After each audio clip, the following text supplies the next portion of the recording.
Welcome to the Explainer. Today we're going to break down a new standard that's really shaking up how we build with AI. It's called the Model Context Protocol, or MCP, and it's all about making AI tools truly plug and play. So, if you're a developer working with AI, you have definitely felt this pain. How in the world do you get your large language model to talk to your databases, to use your custom APIs, and access your files without creating a complete and total mess of code? It's a huge headache, right?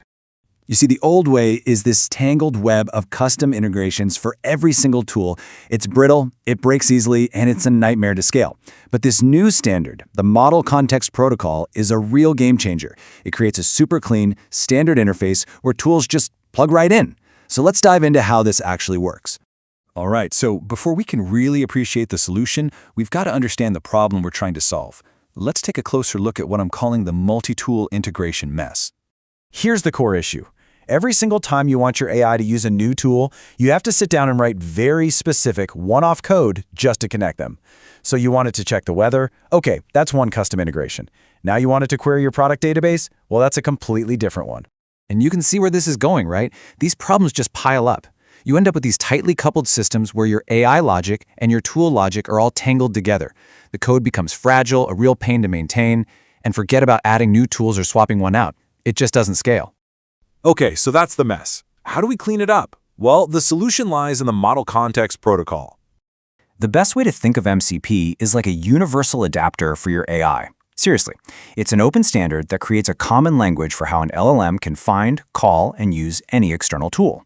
It's kind of like USB. If a tool speaks MCP, any AI that also speaks MCP can use it, just like that. And check out how clean this flow of information is. It starts with the user asking a question. Then the LLM acts as the orchestrator, figuring out which tool it needs. An MCP client then sends a standardized request to that tool's specific endpoint. The tool does its thing and sends back a standardized response. It's elegant, it's predictable, and it's simple. Okay, that's the high-level theory, but what does this actually look like when you're writing code? Let's get our hands dirty and see just how simple and powerful this really is. We're going to walk through the key parts right now. First things first, we need a tool. In this example, let's say we're building a system with Retrieval-Augmented Generation, RAG, which lets an LLM pull in information from an external knowledge source. So our first tool is going to be a vector database that'll act as that knowledge base. So we start by writing just standard JavaScript functions.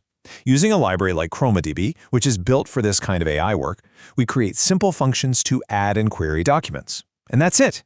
This is our self-contained search tool. Now notice there is no complex LLM-specific logic here at all. It's just a standalone piece of functionality.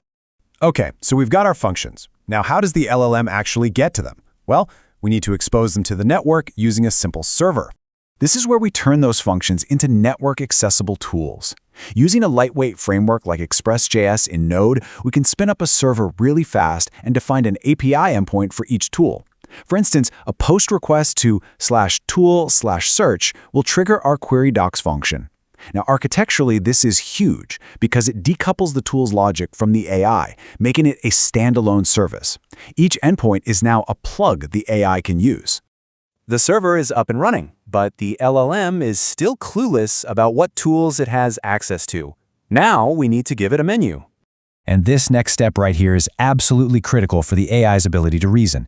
We create a simple JSON file that's basically a service catalog. For each tool, we give it a name, its endpoint URL, and, most importantly, a clear, natural language description of what it does. This description is how the LLM decides when to use that tool.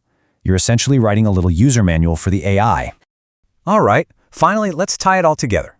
We need to create a client that the LLM uses to actually call the tools from its new menu.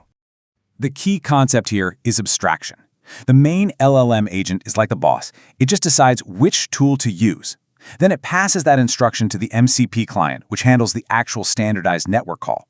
The core AI logic never has to know the messy implementation details of each tool. It just tells the client which plug to use. Okay, so we've walked through the code. What's the big picture benefit of this whole architecture? Why go through the trouble?